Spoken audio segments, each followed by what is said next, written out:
we have Alex Rosado. All right, Alex is described as a bubbly, passionate individual who prides himself on the amount of Dunkin' Donuts French vanilla iced coffee with a French vanilla swirl that he has consumed in the past 2 weeks. When he's not getting his coffee fix, Alex spends his time cuddling with his dog and watching How to Get Away with Murder. A future high school teacher, Alex is dedicated to creating a new social justice-centered history curriculum aimed to entrench his future students from urban communities in their stories that are relevant to their lives. Alex's story will challenge your misconceptions and leave you feeling enlightened, I promise. Please put your hands together for Alex Rosado.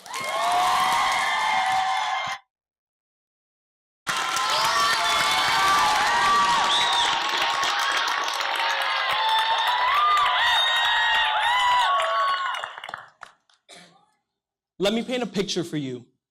This is John.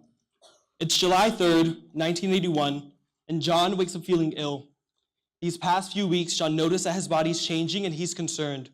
So later that day, John picks up the newspaper and it reads, "Rare cancer found in 41 homosexuals." Immediately, John starts to panic and decides to go to the doctor. Soon he finds out that he too has this rare cancer. And by December of 1981, John, along with 169 other men, are dead. And by 1985, 13,000 people have lost their lives across the nation. The US isn't fully acknowledging these deaths, and doctors are refusing to help because of fear. So this is my letter to the victims of the 80s. Dear brothers, it's 10:36 a.m. in 2017, and I received the news from my doctor, the news that changed my life.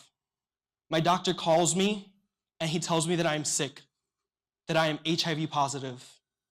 I never expected to hear those words, and I'm not crying, I'm not shaking. I'm simply just existing, and I'm afraid.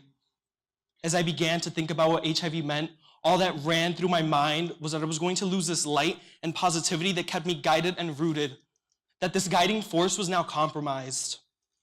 So then, I'd proceed and create a list of reasons as to why I was better than this, as to why I didn't deserve this, as to how this isn't supposed to be me, this isn't my life, this isn't what I had planned, and that isn't fair. And my emotions, they can easily be slated as denial. But these emotions, they were rooted in shame. Shame that has been taught to me by my family, friends, peers, and just about everyone else in the world. And I'll never forget being young and hearing things like HIV is a punishment for homosexuality. This is something that stuck with me throughout my life and hit me like a brick after my diagnosis. To become the person that everyone warns you about is not a good feeling, and one that truly engulfed me with shame.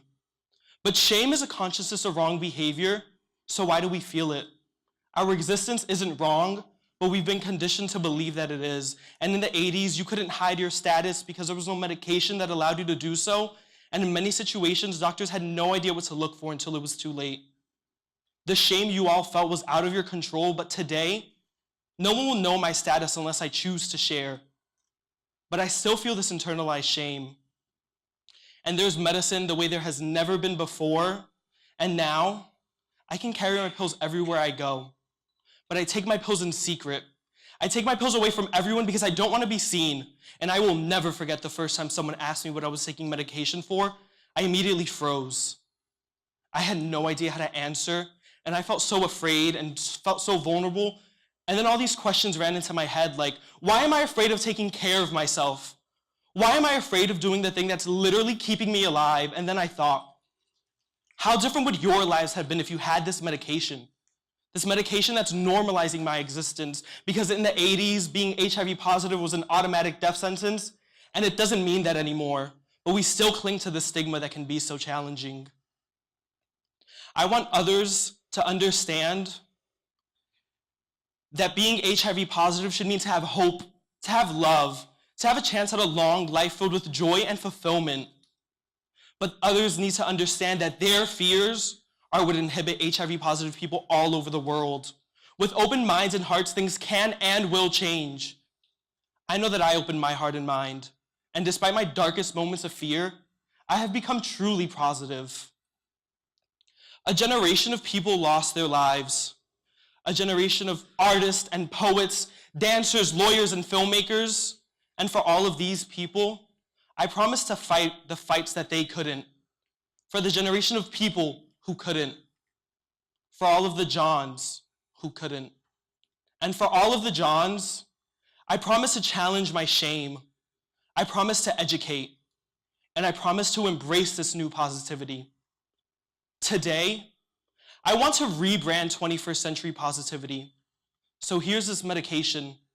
Here's this pill that's allowing me a shot at the long life you all couldn't have. And this pill is going to be for you.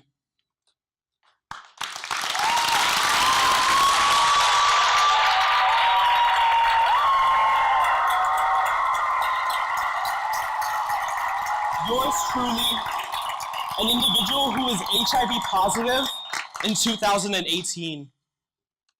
Thank you.